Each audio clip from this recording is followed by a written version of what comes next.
அனைவருக்கும் என் அன்பான வணக்கம். இன்னைக்கு டிசம்பர் 11, மகாகவி பாரதியாரோட பிறந்த நாள். மகாகவி பாரதியாரோட ஒரு சின்ன கவிதை, அதை பற்றி நம்ம இன்னைக்கு தெரிஞ்சுக்கலாம். நிறைய கவிதைகள் எழுதியிருக்காரு. நிறைய நம்மளுக்கு புகழ்பெற்ற கவிதைகள் நிறைய நம்மளுக்கு தெரிஞ்சிருக்கும் பாரதியாரோட கவிதைகளில். ஆனால் இந்த கவிதை அதிகமாக வெளியில் பேசப்படாத ஒரு கவிதை. கொஞ்சம் கான்ட்ரடிக்ஷன்ஸ் இருக்கும். இது என்னதை பற்றி சொல்லுதுன்னா, கடமை அப்படிங்கிறத பற்றி சொல்லுது. கொஞ்சம் கான்ட்ரடிக்ஷன்ஸ் இதில் இருக்குது. நம்ம என்ன செய்வோம்? கடமை கண் போன்றது, கடமை கண்ணியம் கட்டுப்பாடு, இப்படிலாம் நம்ம சொல்லப்பட்டு அதை பின்பற்றி வாழ்ந்துட்டு வரோம் இல்லையா? மகாகவி பாரதியார் இதுக்கு அப்படியே வேற ஒரு வெர்ஷனை சொல்கிறார். கடமைங்கிறது எப்படிப்பட்ட ஒரு விஷயம், கடமைங்கிறத பாசிட்டிவான விஷயங்கள் தான் நம்மளுக்கு இது வரைக்கும் தெரிஞ்சிருக்கும். மகாகவி பாரதியோட பார்வையே வேற மாதிரி இருக்கும். அதனால தான் அவர் ஒரு சோஷியல் ரிஃபார்மிஸ்டாக இருந்திருக்கிறாரு, ஒரு சமூக சீர்திருத்தவாதியாக இருந்திருக்கிறாரு. முதல்ல அந்த கவிதையை பார்ப்போம். கடமை அப்படிங்கிற தலைப்பில் வருது. கடமை புரிவார் இன்புறுவார் என்னும் பண்டை கதை பேணோம், கடமை அறியோம் தொழில் அறியோம், கட்டென்பதனை வெட்டென்போம், மடமை சிறுமை துன்பம் பொய் வருத்தம் நோவு மற்றவை போல் கடமை நினைவும் தொலைத்திங்கு கலியுற்றெங்கும் வாழ்குவமே அப்படின்னு சொல்றார்.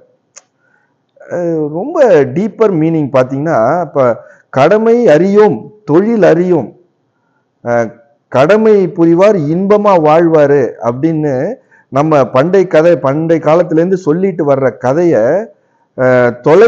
அதை அந்த கதையை நாம ஆதரிக்கல அப்படின்னு சொல்றார். கடமை அறியோம் தொழில் அறியோம், கடமையும் தெரியாது எந்த தொழிலும் தெரியாது, கட் என்பதனை வெட்டணும், எங்களை கட்டி போட்டிருக்க விஷயத்த நாங்க வெட்டுவோம். மடமை முட்டாள்தனம், சிறுமை எந்த வளர்ச்சி இல்லாத தனம், துன்பம் பொய் வருத்தம் நோவு, இதெல்லாம் நெகட்டிவ் எமோஷன்ஸ் இல்லையா? இந்த நெகட்டிவ், இதை போல கடமைங்கிற உணர்வையும் நெகட்டிவா நினைச்சு மறந்துட்டு சந்தோஷமா வாழணும் அப்படின்னு சொல்றாரு. இது டைரக்ட் மீனிங் இவ்வளவுதான். நம்மளுக்கு உடனே இதை நம்ம ஏத்துக்க முடியாது. கடமை தானே ரொம்ப முக்கியம், ஒரு மனுஷனுக்கு கடமை தானே ரொம்ப முக்கியம், அதுதானே அவனை ஒரு நல்ல ஒரு மனிதனா வாழ வைக்கும், இந்த சொசைட்டிக்கு ஒரு நல்ல சிட்டிசனை கொடுக்க முடியும் அப்படின்னு நம்ம நினைக்கிறோம். பட் இது எழுதப்பட்ட காலத்தை பொறுத்து இதுக்கு ஒரு 3 விதமான வெர்ஷன் இருக்கு, டீப்பரான மீனிங் இருக்கு. நான் நிறைய பேர்கிட்ட கேட்குறப்ப எனக்கு டிஃப்ரெண்டான ஐடியாஸ் கிடைச்சிது. பட் நான் பர்சனலாக திங்க் பண்ற 3 வெர்ஷனை நான் சொல்றேன். இதுல பாத்தீங்கன்னா, நம்ம இந்த கவிதை எழுதப்பட்ட காலம் பாத்தீங்கன்னா பிரிட்டிஷ் ஏகாதிபத்தியம் இருந்த காலம். மக்கள் இந்தியர்களை அடிமைப்படுத்தப்பட்ட காலம். என்ன சொல்லி அடிமைப்படுத்தினாங்கன்னா, பிரிட்டிஷ் ஏகாதிபத்தியம், பிரிட்டிஷ் ராஜாங்கத்துக்கு இந்தியர்களுக்கு சில கடமைகள் இருந்தது. வரி கட்டணும், அதுக்கப்புறம் வெள்ளையர்களுக்கு ஊழியம் செய்யணும், இப்படி நிறைய டியூட்டிஸ் கடமைகள்னு சொல்லி அவங்கள பைண்ட் பண்ணி வச்சு, கடமையை செய்யலைன்னா அது தண்டனைக்குரிய குற்றமா பார்க்கப்பட்டது. அந்த ஒரு காலகட்டத்தில் எழுதப்பட்ட கவிதை. அதனால என்ன சொல்றாருன்னா, இந்த கடமையே நாங்க செய்ய மாட்டோம், எந்த கடமையெல்லாம் எங்களை கட்டி போடுதோ கட் என்பதனை வெட்டு என்போம், எங்களை கட்டி போடுற கவிதைகள், அதாவது எங்களை அடிமைப்படுத்துற எந்த ஒரு கடமையுமே எங்களுக்கு தேவையில்லை, அதை நாங்க வெட்டுவோம் அப்படின்னு சொல்றாரு. அப்படிப்பட்ட எண்ணத்தையே நாங்க வெட்டுவோம் அப்படின்னு சொல்றாரு. இது ஒரு வெர்ஷன். இன்னொரு வெர்ஷன் பாத்தீங்கன்னா, இந்த ஒரு லைன்ல ஒரு டிஃப்ரெண்டான ஒரு ஐடியா வந்துச்சு. கடமை அறியோம் தொழில் அறியோம்னு சொல்றாரு. கடமை அறியும் தொழில், கடமையும் கடமையை பத்தியும் நம்ம தெரிஞ்சுக்க கூடாது, தொழிலை பத்தியும் எனக்கு தெரியாது அப்படின்னா, என்ன தொழிலை பத்தி தெரியாம எப்படி ஒரு மனுஷன் வாழ முடியும் அப்படின்னு யோசிக்கிறப்ப அப்பதான் ஒரு விஷயம் ஸ்ட்ரைக் ஆச்சு. தொழில் அறியோம்னா ஒவ்வொருத்தனும் அந்த காலத்துல அந்த குலத்தொழில் பழக்கங்கள் இருந்துகிட்டு இருந்தது. நம்ம அப்பா செஞ்ச தொழிலை தான் நம்ம செய்யணும் அப்படின்னு சொல்லி ஒரு குலத்தொழில் பழக்கம் இருந்துகிட்டு இருந்தது இல்லையா? அதை தான் அவர் சொல்ல, அது ஒரு கடமை. ஒரு அப்பா என்ன ஒரு தொழிலை செஞ்சுட்டு விட்டுட்டு போறப்ப அந்த தொழிலை மகன் எடுத்து செய்யணுங்கிறது ஒரு கடமையா இருந்துச்சு. இப்ப அதை அவர் மென்ஷன் அதை கூட அவர் மென்ஷன் பண்ணியிருக்கலாம். கடமை, அந்த கடமையும் எனக்கு தெரியாது, எங்க அப்பா செஞ்சுட்டு போன தொழிலை பின்பற்றணுங்கிற கடமையும் எனக்கு தெரியாது, அவர் செஞ்சுட்டு போன தொழிலும் எனக்கு தெரியாது. கடமை அறியும், தொழில் அறியும். ஏன்னா நான் வந்து என்னுடைய ஆற்றலுக்கு தகுந்த மாதிரியான ஒரு வாழ்வை தேடிக்காம, ஏற்கனவே என் மேல திணிக்கப்படுற ஒரு வாழ்வை நான் தேடிக்கிறதுங்கிறது ஒரு அடிமைத்தனம். அந்த அடிமைத்தனம் எந்த ஃபார்ம்லயுமே எனக்கு தேவையில்லை அப்படின்னு சொல்லி அதனால வந்து அந்த அதை கூட அவர் ஒரு கடமைன்னு சொல்லி மென்ஷன் பண்ணலாம். 3வது ஒரு கோணம் இருக்கு.